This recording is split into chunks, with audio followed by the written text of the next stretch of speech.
Assalamualaikum warahmatullahi wabarakatuh. Waalaikumsalam warahmatullahi wabarakatuh.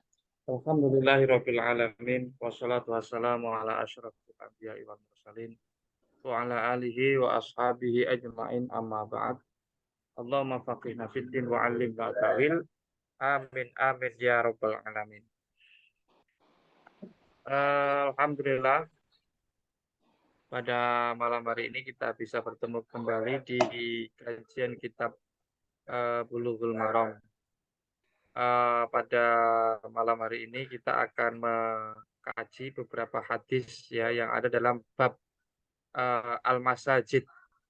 Kita sudah menyelesaikan hadis-hadis yang ada dalam bab al-hifz alal khusyuk fi shalah ya. Yaitu hadis-hadis yang berbicara tentang tips-tips agar khusyuk ya di dalam sholat ini. Kemudian apa namanya dilanjutkan dengan pembahasan yang ada tentang masjid. Bubuk.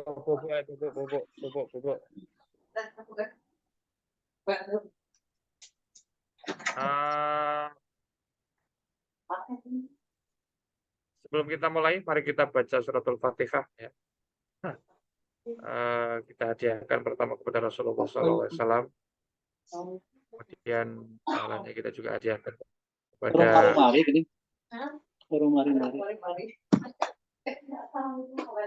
musannaf kitab Bulughul Maram yaitu Al-Imam Al-Hafidz Ibnu Hajar Al-Asqalani rahimahullah taala.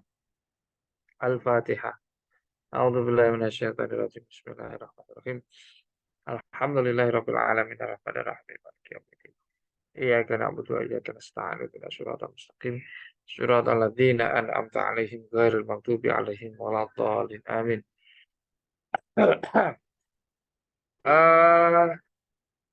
Baik, mungkin ada yang mau jadi sukarelawan membacakan hadis untuk kita semua.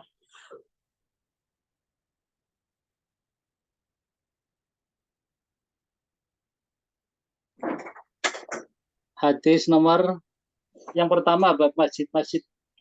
Iya, hadis yang pertama. Ana baca Ustaz ya. Ya, silakan Pak Suripno. Bismillahirrahmanirrahim. An Aisyata radhiyallahu anha qalat amara Rasulullah sallallahu alaihi wasallam bi bina'il masajidi fid duri wa an tunaddafa wa tutayyaba rawahu Ahmad wa Abu Dawud wa Tirmidzi wa sahahaha irsalah. Ya, terima kasih Abah Suripno. Hadis yang pertama dalam bab ini diriwayatkan oleh atau berasal dari Sayyidah Aisyah ya radhiyallahu anha. Beliau pernah mengatakan amara Rasulullah sallallahu alaihi wasallam bibina il masajid fiduri wa antunadzafa wa tutayyaba.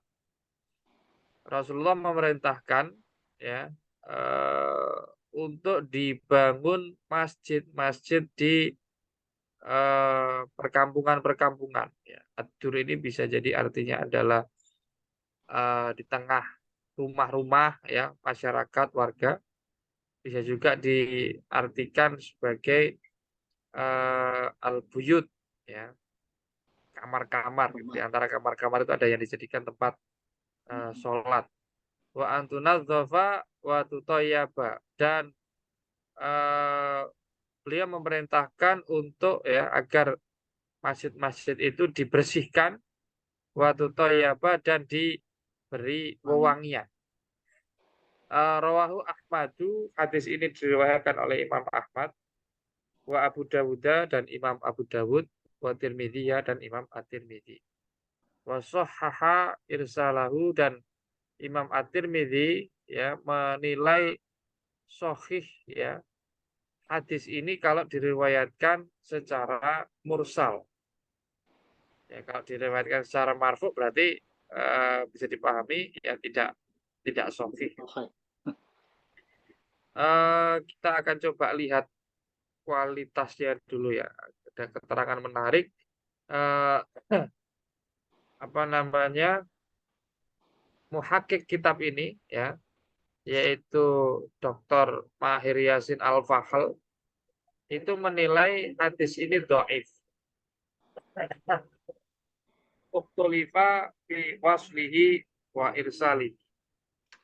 Hadisnya dhaif dan diperselisihkan eh, tentang mutasil atau tidaknya ya.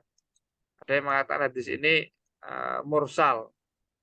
Ada yang mengatakan hadis ini mutasil mausul ya hingga Rasulullah.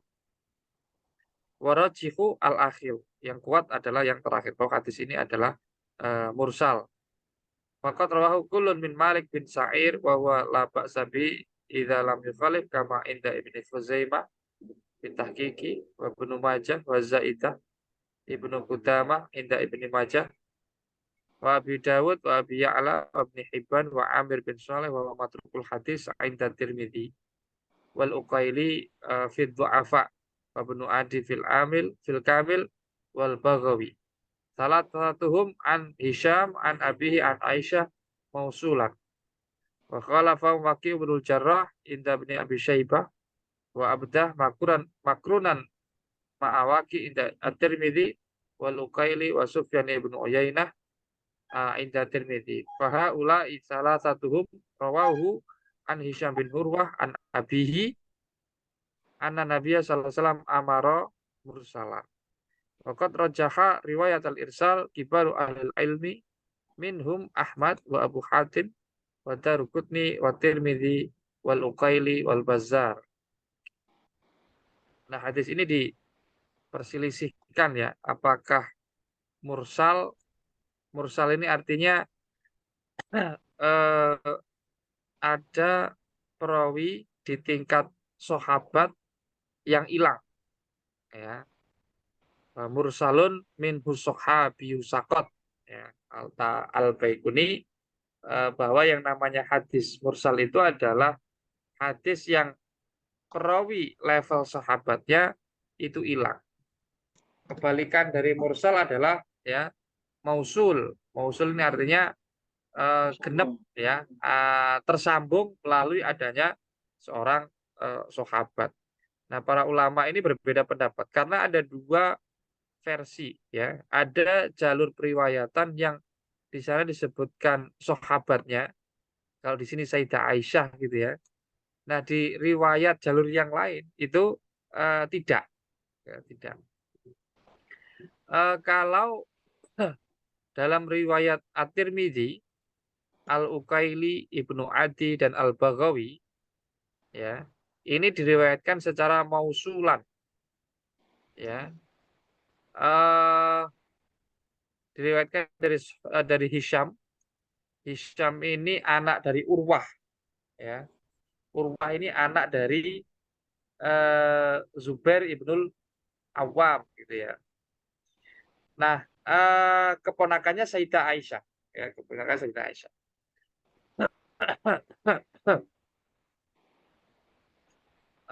Jadi kalau mengikuti riwayat At-Tirmidzi Al-Uqaili, hadisnya ini mausulan ya, artinya rawinya lengkap sampai di level sahabatnya ada ya, yaitu Sayyidah Aisyah. Jadi riwayat yang ada di dalam Bulughul Maram ini ya adalah riwayat yang mausulan ya, yaitu yang disebutkan lengkap dengan perawi level sahabatnya.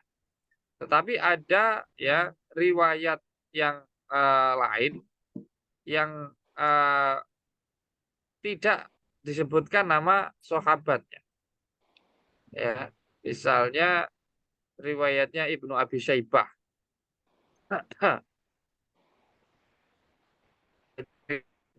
Ini juga riwayatnya.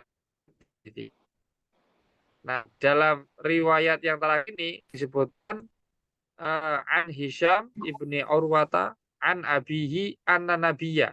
Nah, Nabi ya, kemudian tabiin ya, Urwah bin Zubair, ya, ini tabiin, ya, kemudian langsung kepada Nabi, tidak disebutkan perawi sahabatnya. Padahal ya kalau hilang satu orang perawi, ya ini berarti termasuk tergolong ya mungkotik, terputus sanatnya, ya, terputus sanat. Nah, kalau terputus sanatnya di level sahabat, ya ini namanya mursal. Ya. Jadi ada di periwayatan dalam kitab-kitab hadis ada yang disebutkan sahabatnya, ya ada juga yang tidak disebutkan ya perawi sahabatnya. Ada yang meriwayatkan secara mursal, ada yang meriwayatkannya secara mausulan, ya, secara mausulan, yaitu tersambung bahkan di level sahabatnya. Nah, At-Tirmidzi sahhaha irsalahu. Imam At-Tirmidzi ini menilai yang sahih hadis ini ya adalah bernilai mursal. Wa sahhaha irsalahu. Nah, ini disampaikan kalau di dalam keterangannya dia wa qad rajjaha riwayat al-irsal kibaru ahli ilmi. Beberapa ulama besar dalam bidang hadis ya yang menilai lebih unggul ya riwayat ini dinilai mursal adalah Imam Ahmad, Abu Hatim, Ad-Daruqutni, At-Tirmidzi, Al-Uqaili dan terakhir Al-Bazzar. Kemudian terkait dengan kualitas hadis ini ya, sahih, dhaif atau seterusnya. Nah, kalau menurut muhakkik kitab ini yaitu Dr. Mahir Yasin Al-Fahal, kualitasnya dhaif. Karena ada setidaknya ya 2 orang rawi yang berkualitas dhaif. Yang pertama adalah Malik bin Sa'ir. Ini dinilai la ba'sa bi dalam yukhalif. Ya. Jadi dia dinilai la ba'sa bi. Ini termasuk redaksi apa namanya takdil. Tetapi ketika dia bertentangan riwayatnya, ya, maka dia menjadi redaksi yang bersifat apa tajrih gitu ya, tajrih.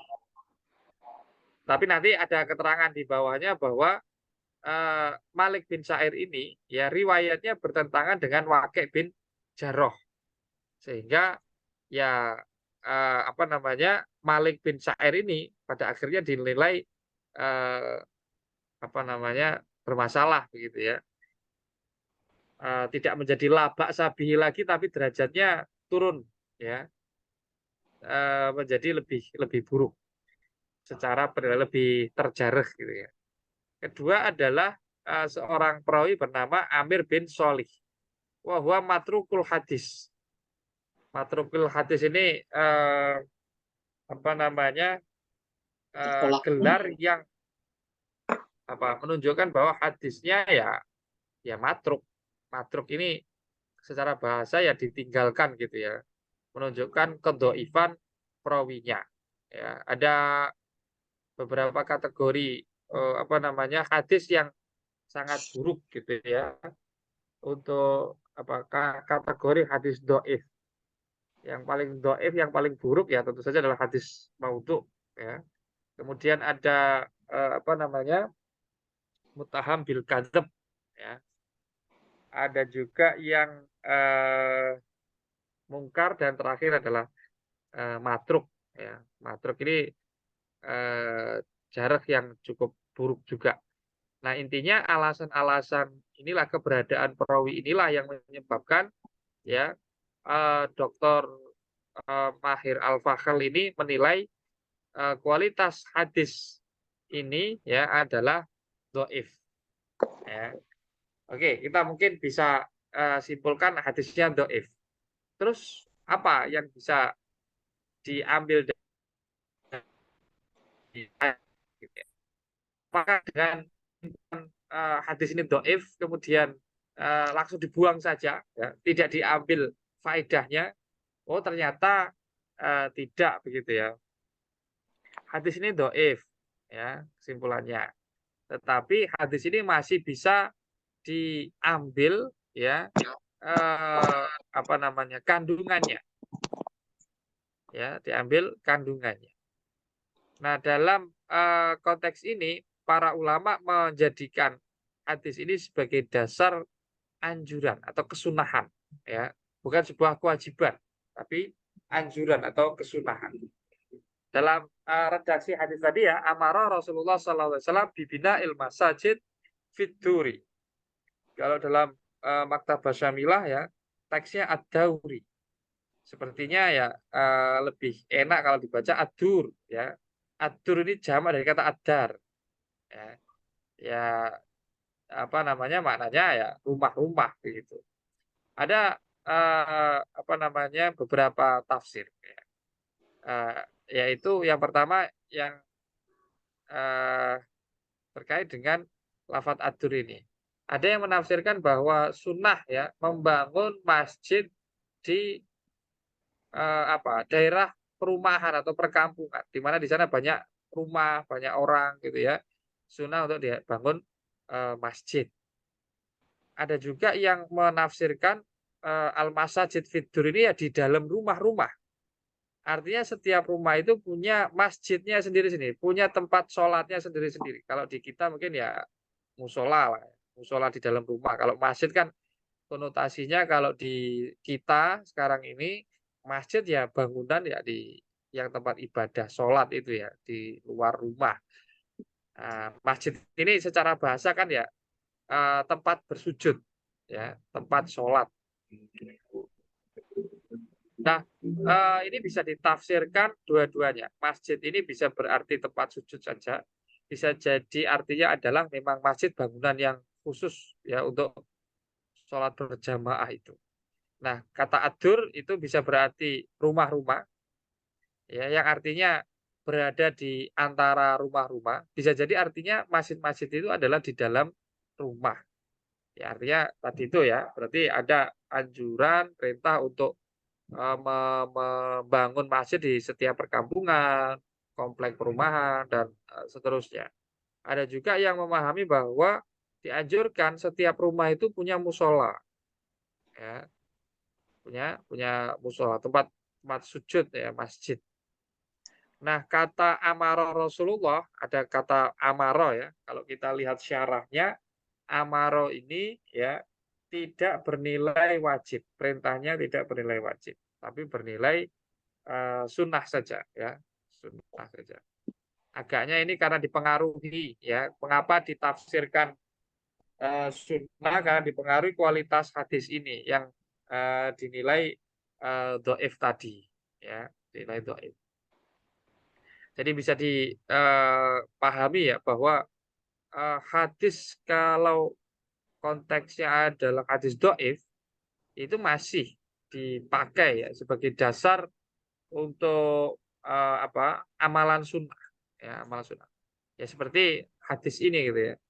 Anjuran untuk membangun masjid ya itu ya disebutkan di sini. Ya didasarkan kepada hadis ini. Kesunahan berikutnya adalah wa antunadzofa, dibersihkan ya, dijaga kebersihannya. Wa tutoyaba, dan diberi wewangian. Ini juga masuk ke dalam kategori anjuran ya, kesunahan. Ya masjid kalau bersih rapi ya, ya itu kan enak ya, dibuat ibadah itu kan enak. Eh, Oke, mungkin kita hafalkan dulu matan hadisnya ya sebelum kita nanti beranjak ke apa namanya, riwayat-riwayat setelahnya. Saya akan baca dulu, nanti kemudian Bapak Ibu sekalian mengikuti. Ya, mungkin kita baca 3 kali, kemudian kita pejamkan mata dan kita baca ya, sambil memejamkan mata. Bismillahirrahmanirrahim. Amara Bismillahirrahmanirrahim. Rasulullah sallallahu alaihi wasallam bibina il masajidi fiduri wa antunadzafa wa tutoyyaba. Sekali lagi, amara Rasulullah sallallahu alaihi wasallam bi bina'il masajidi fid duri wa an tunadzafa wa tutayyaba. Atau tayyibah. Wa Satu antum kali lagi, amara Rasulullah sallallahu alaihi wasallam bi bina'il masajidi fid duri wa antu nadzafa wa tutayyaba. tayyibah. Oke, kita sambil pejamkan mata. Amara Rasulullah Amara sallallahu Rasulullah alaihi wasallam sallallahu alaihi bibina il wasallam masajidi bibina'il masajidi fituri fituri wa antunadzafa antunadzafa wa tutayyaba. wa antutayyaba.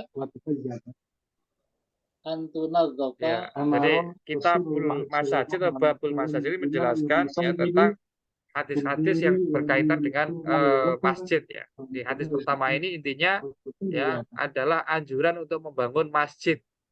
Ya kalau nggak kuat bikin masjid yang gede di luar ya, yang harus mewakafkan tanah sekian puluh meter ya, maka cukup ya satu kamar di rumah kita itu dijadikan tempat sholat. Nah ini saya kira bisa diambil dari hadis ini gitu ya. Oke, mungkin ada pertanyaan dulu sebelum kita lanjut ke hadis berikutnya.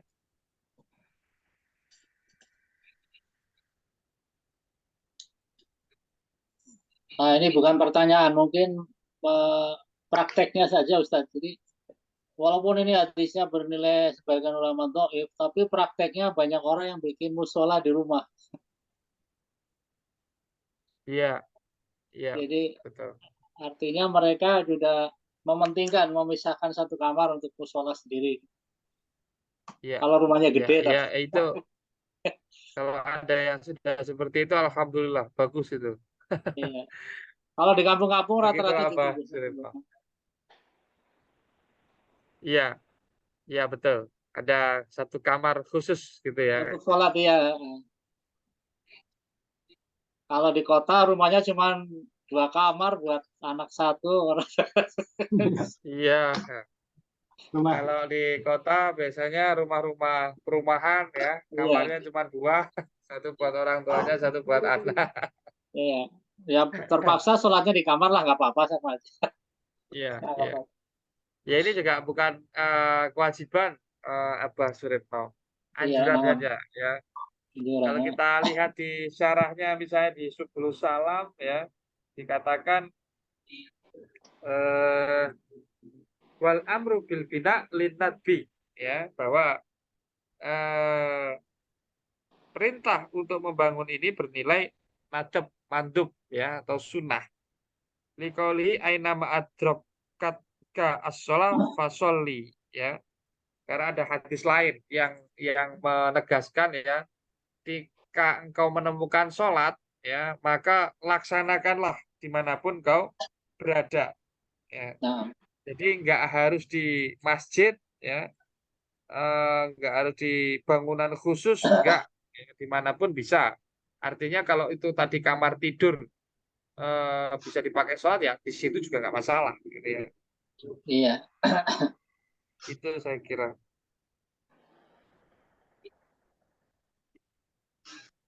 Tidak ada pertanyaan? Oke, kalau tidak ada pertanyaan, kita akan lanjut hadis berikutnya. Silakan, ada yang mau membacakan untuk kita semuanya?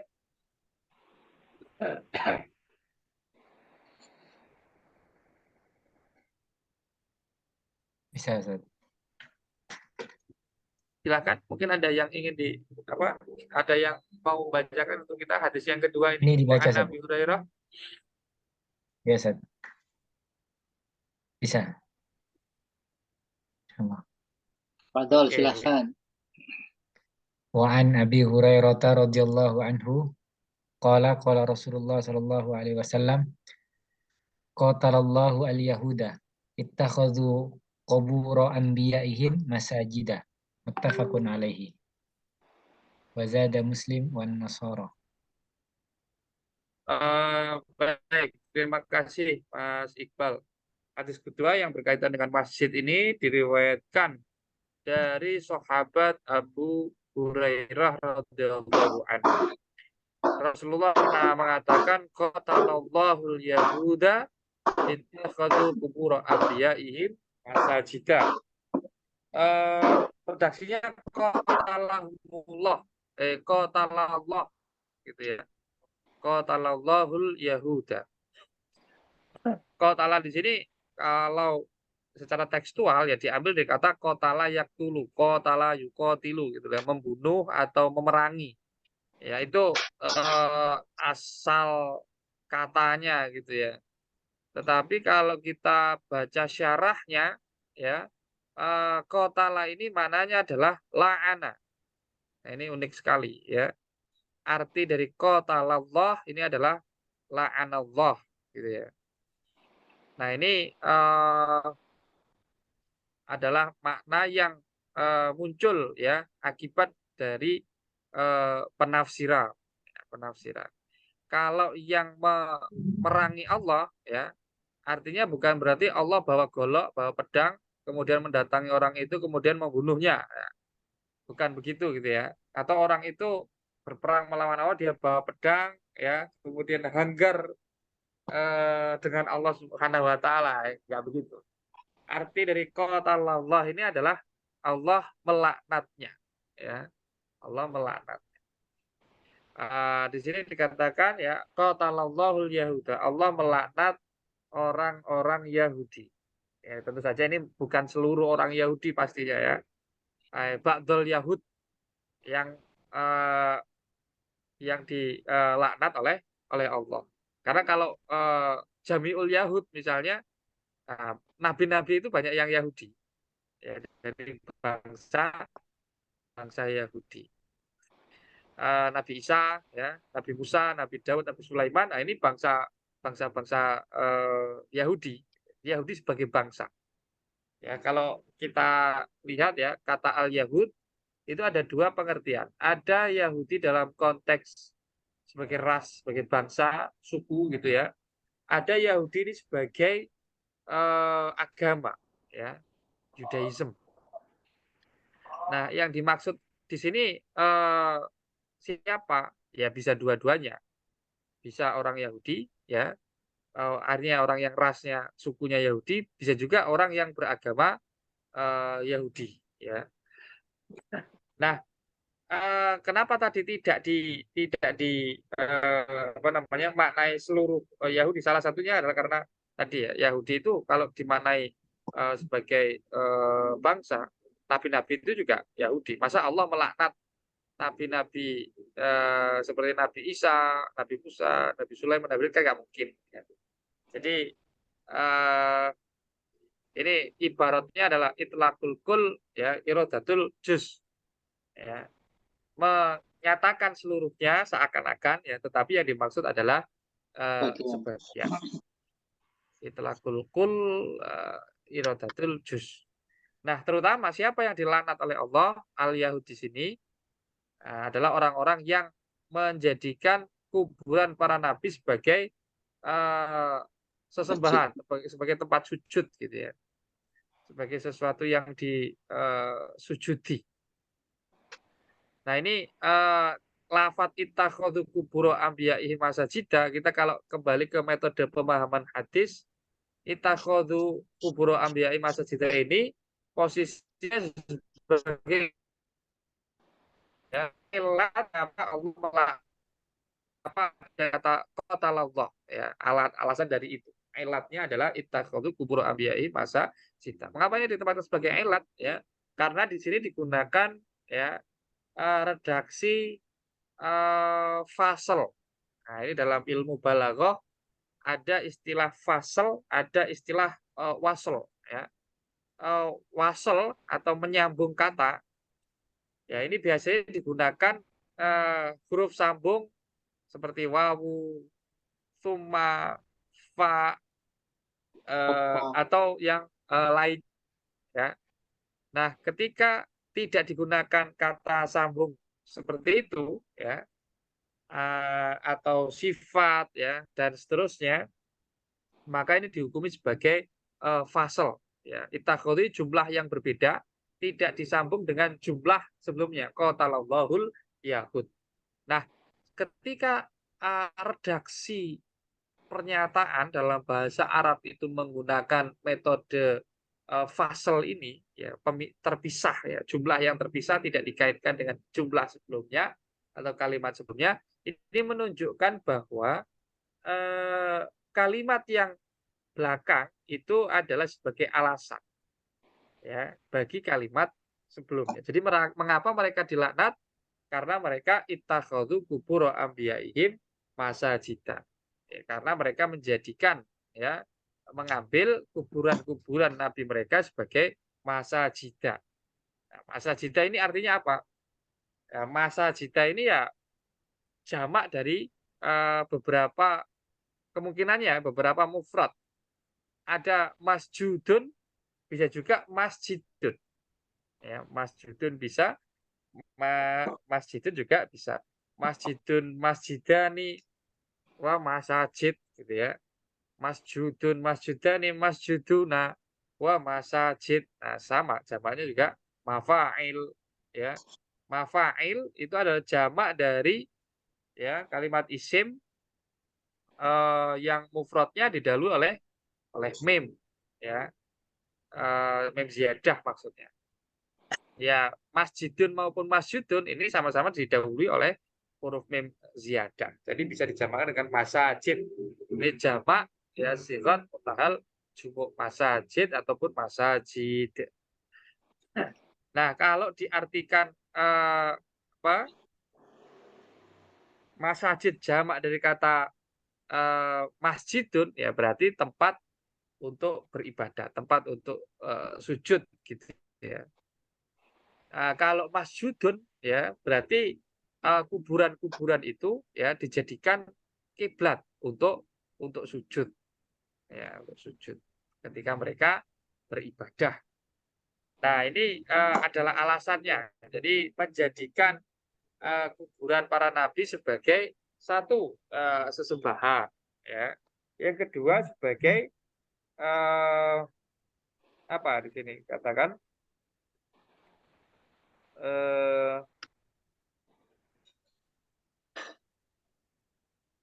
kiblat gitu ya, dikatakan sebagai kiblat. Jadi tidak disembah secara langsung tapi dijadikan sebagai kiblat. Nah, hadis ini ya sering digunakan untuk menyikapi ya masjid-masjid di sekitar kita yang ada kuburan walinya atau kuburan orang solehnya ya. Misalnya ada masjid yang di depannya ya, depan mihrabnya itu ada pemakaman ya beberapa orang soleh atau di kanan di kirinya ya atau di dalam masjidnya itu ada makamnya. Nah, berdasarkan hadis ini ya, jadi di apa namanya? Dianalogikan gitu ya. Perilaku mereka ini dengan perilaku orang-orang Yahudi ya. Bahkan ada yang benar-benar anti gitu ya untuk sholat di masjid yang ada atau berada di dekat sebuah makam. Dasarnya ya salah satunya hadis ini ya.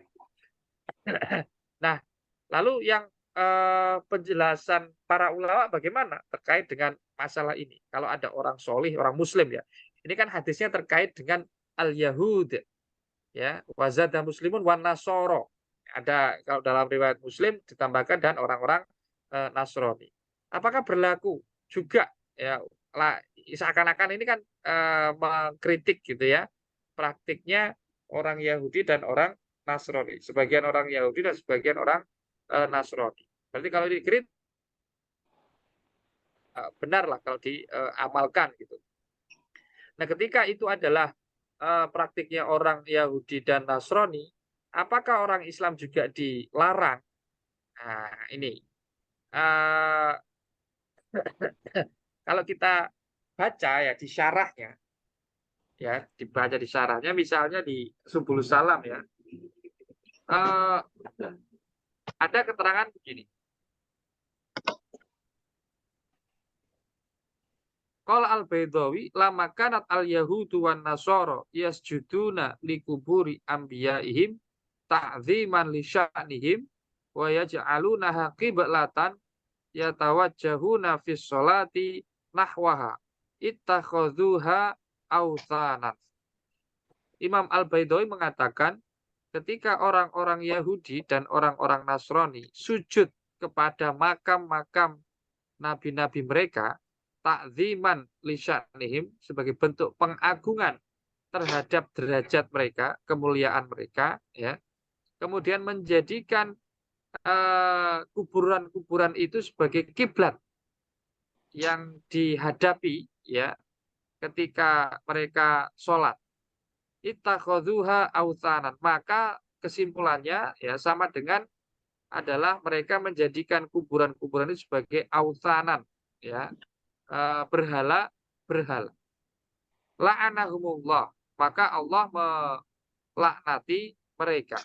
Wa mana'a al-muslimina min dzalika, dan Rasulullah melarang kaum muslimin melakukan hal itu, ya.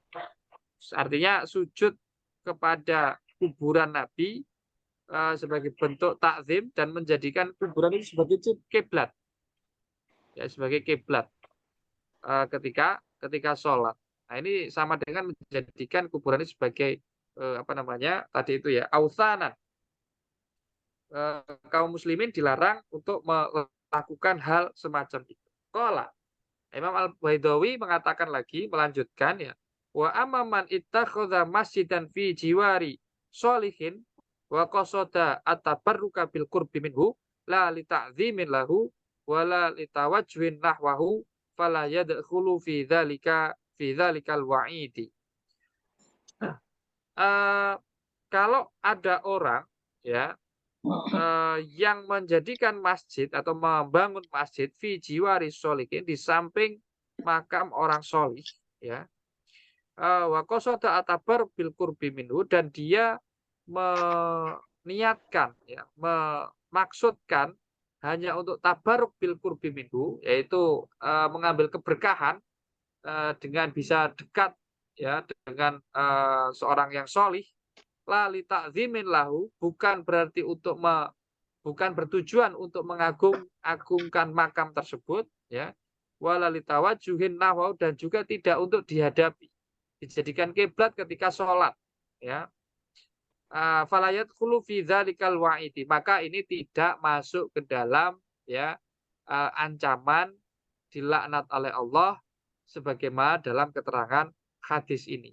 Nah, ya, jadi dibedakan kalau menurut Imam Al-Baidawi, ya, selama tujuannya tidak takzim kepada apa namanya kuburan itu, ya, kemudian tidak untuk dijadikan kiblat ketika sholat, ya, maka ini tidak termasuk dalam cakupan hadis ini. Ini menurut Imam Al-Baidawi, ya, menurut Imam Al-Baidawi. Nah, jadi kandungan hadis ini ya harus benar-benar tidak bisa apa namanya maknai secara sembarangan, gitu, ya.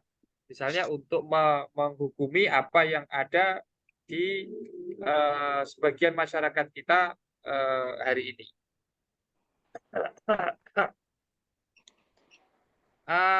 Wazada Muslimun, dalam riwayat yang lain milik Imam Muslim ada tambahan wan nasoro. Ini qatalallahu al-yahuda wan nasoro, ya. Sekali lagi saya kira ini redaksinya seakan-akan mencakup seluruhnya, ya, al-yahuda wan nasoro, tetapi yang dimaksudkan adalah tentu saja adalah yang khusus, gitu, ya, yaitu orang-orang yang melakukan ini, gitu, ya.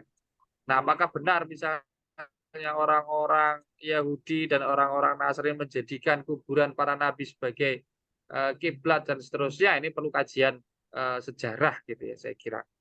Praktiknya seperti apa? Ini mungkin terjadi di sebelum zaman Nabi, gitu, ya, atau terjadi di sebagian wilayah yang dekat dengan kawasan, ya, Rasulullah SAW saat itu. Nah, itu mungkin. Sampai di sini mungkin ada pertanyaan? Tidak ada sepertinya, ya. Kalau begitu kita hafalkan, ya, matan hadis ini. Langsung matannya saja, ya, saya baca seperti tadi. nanti Bapak Ibu sekalian mengulangi ya apa yang saya baca. Bismillahirrahmanirrahim. Qatalallahul yahuda Qatalallahu ittakhadhu qubura yahuda anbiya'ihim masajida. ittakhadhu qubur anbiya'ihim masajida. Qatalallahul yahuda Qatalallahu yahuda ittakhadhu qubura anbiya'ihim masajida. ittakhadhu qubur anbiya'ihim masajida. Qatalallahul yahuda Qatalallahu ittakhadhu qubura anbiya'ihim masajida. ittakhadhu qubur anbiya'ihim masajida. Oke, kita sambil pejamkan mata ya. Bismillahirrahmanirrahim. Qatalallahul yahuda ittakhadhu qubura anbiya'ihim masajida.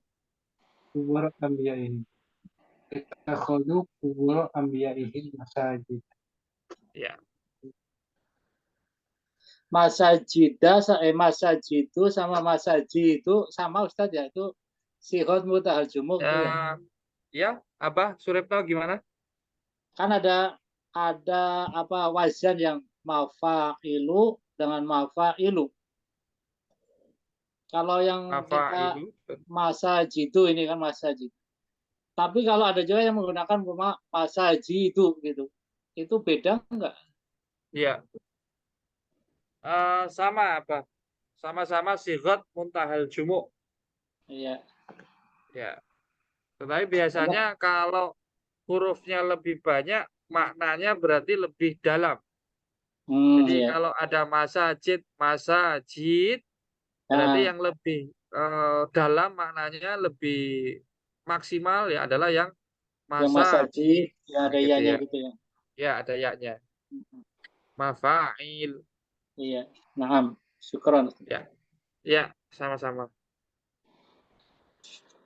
Oke, kalau tidak ada, kita baca hadis setelahnya ya. Mungkin ada yang mau membacakan untuk kita semuanya.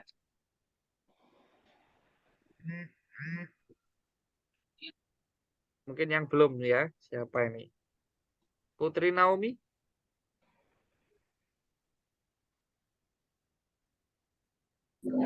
Maaf Pak, saya lagi di jalan. Oh, lagi di jalan. Oke. Masya Allah. Mas Akbar Rizky.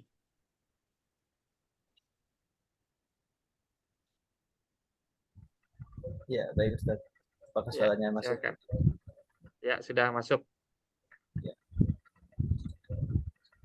Walahuma min hadithi Aisyah radhiyallahu anha kanu idza mata fihim ar-rajulu salih banau ala qabrihi masjida wa fihi ya, cukup Ustaz. Ya. Terima kasih Mas Akbar. Walahuma ini merujuk kepada Imam Al-Bukhari dan Muslim ya. Dari hadisnya Sayyidah Aisyah. Kalau tadi dari sahabat Abu Hurairah.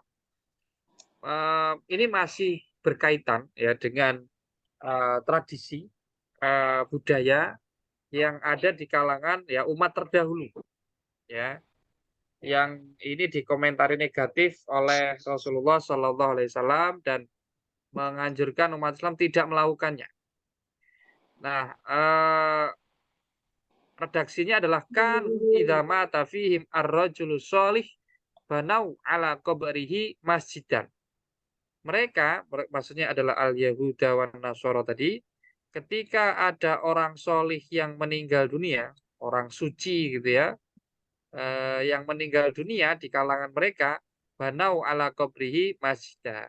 Mereka akan membangun masjid ya di atas kuburan mereka. Wa fihi ulaika syirarul khalqi. Nah, dalam riwayat ini ya ada tambahan juga ya, redaksi ulaika syirarul khalqi. Mereka adalah seburuk-buruk makhluk Allah. Ya, maksudnya tidak hanya dibangun masjid ya, tetapi dijadikan kiblat ya untuk beribadah. Nah, ini melanjutkan ya hadis yang tadi itu.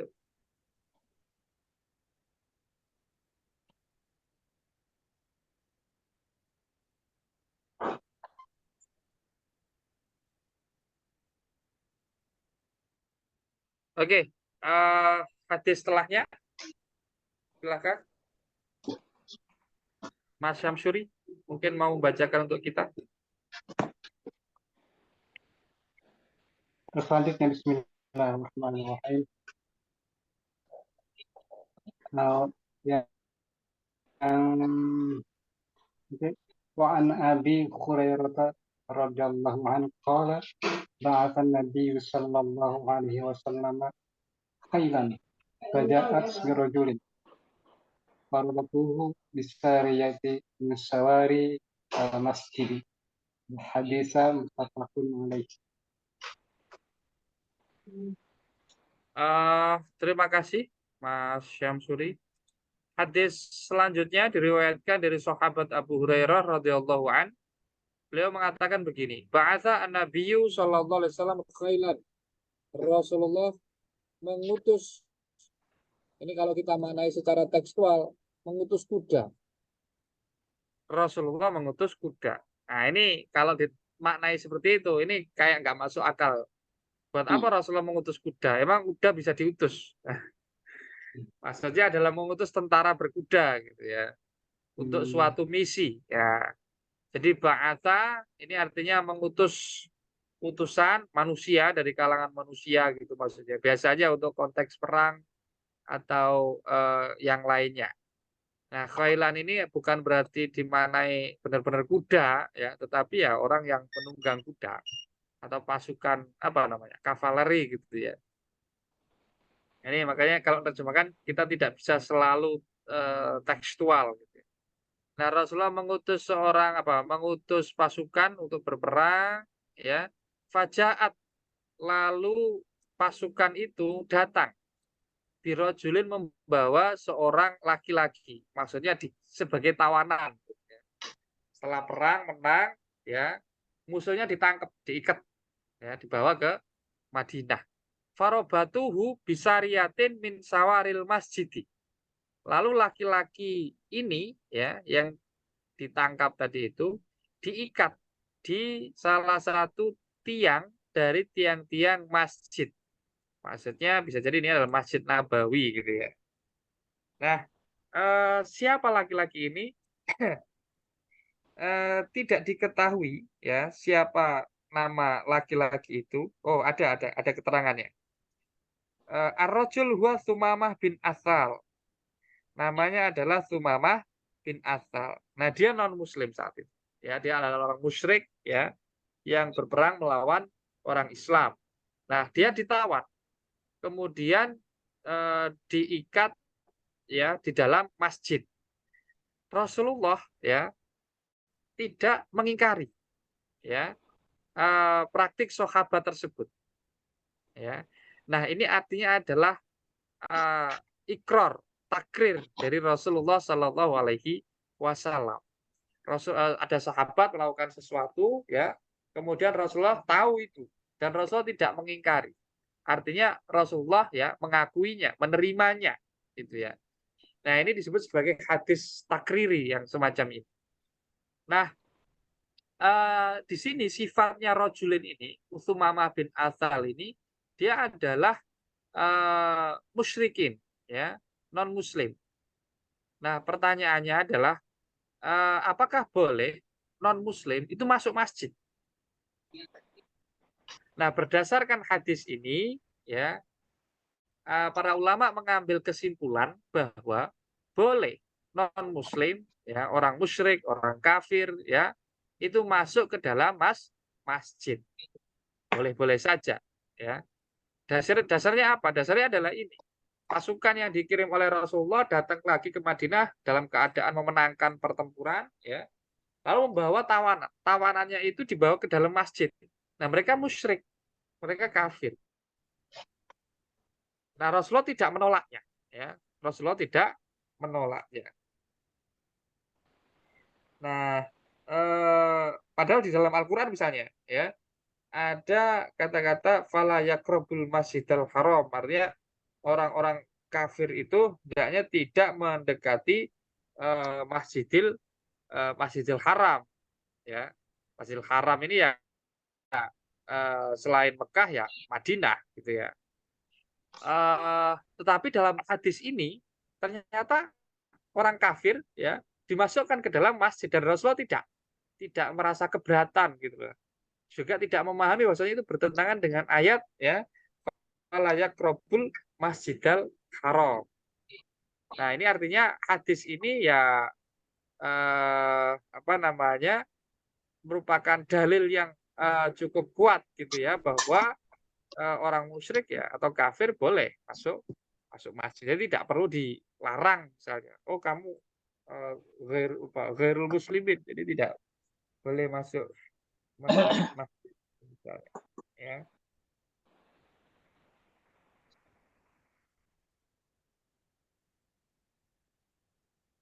Qala al-Khattabi fihi jawazu dukhulil musyrik al-masjidah idza kana lahu fi hajah. Ya. Menurut Imam Al-Khattabi, beliau ini adalah pengarang kitab Ma'alimus Sunan ya. Yang juga adalah syarah dari Sunan Abu Dawud kalau tidak salah. Nah, beliau mengatakan fihi jawazu dukhulil musyriki al-masjidah. Kebolehan memasuki masjid bagi orang musyrik ya. Tentu konteksnya ini selain Masjidil Haram yang di Mekah gitu ya. Jadi kalau di sana khusus ya hanya orang-orang Islam saja yang diperbolehkan. Nah, selain itu, nah ini menjadi bahan perdebatan di kalangan ulama sebenarnya. Tapi berdasarkan hadis ini adalah dalil penguat ya bagi ulama yang membolehkan ya orang musyrik, orang kafir untuk masuk masjid.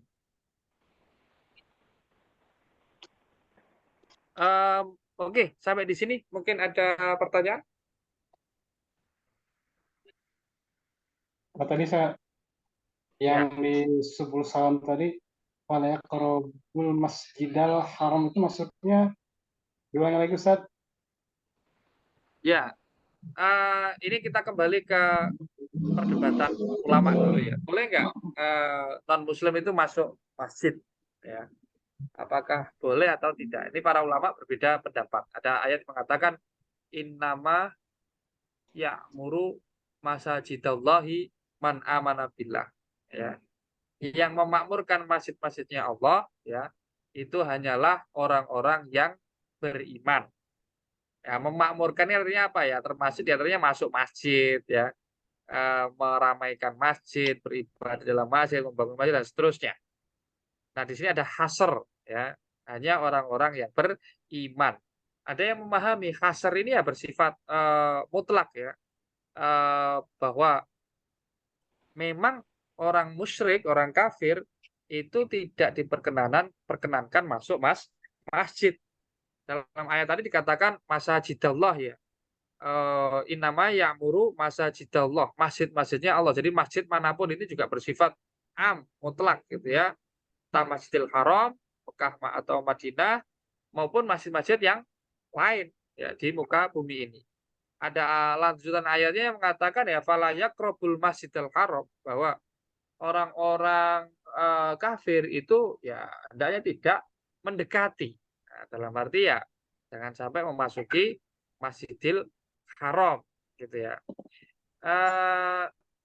Ada ayat yang lain juga yang maknanya senada dengan itu begitu. Nah, dari ayat-ayat yang melarang ya orang non muslim, non kaum beriman untuk masuk masjid, para sebagian ulama menghukumi orang musyrik, kafir, non muslim yaitu dilarang masuk masjid ya. Tetapi ya ini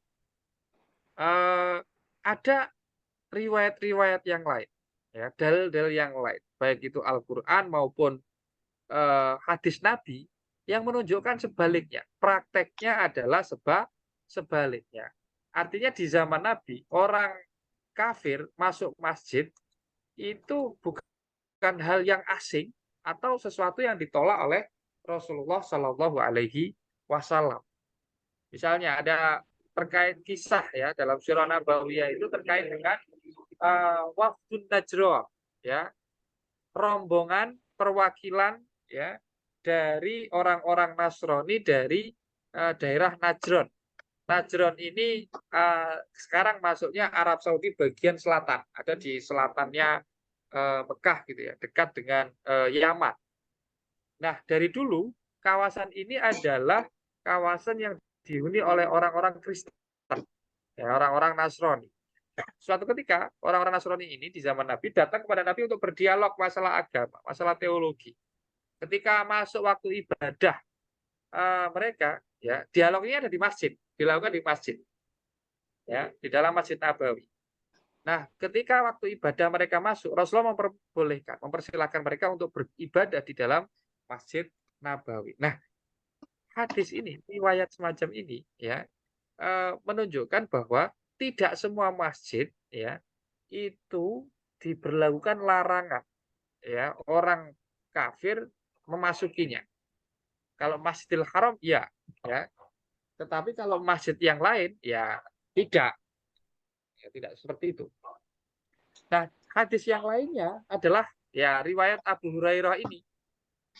Pasukan dari Madinah membawa tawanan, ya, orang-orang musyrik, Sumamah bin Asal, kemudian mengikatnya di dalam masjid. Nah, tentu saja berarti ini masuk, ya, masuk ke dalam masjid. Nah, Rasulullah tidak mengingkarinya. Ini menunjukkan kebolehannya. Nah, saya kira itu, Mas Syamsuri. Malah Ya, yaqrabul Masjidil Haram. syukran, Ustaz. Ya, sama-sama.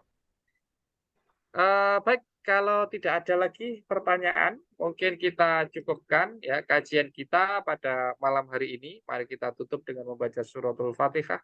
Semoga apa yang kita pelajari tadi, ya, bermanfaat, ya, membawa keberkahan bagi kehidupan kita di masa mendatang. Al-Fatihah. A'udzubillahi minasyaitonir rajim. Bismillahirrahmanirrahim. Ar-Rahmanir-Rahim. Suratul Fatihah. Dari kami sekian, wallahul muwaffiq. Wassalamualaikum warahmatullahi wabarakatuh. Waalaikumsalam warahmatullahi wabarakatuh. Jazakallah khairan, Ustaz.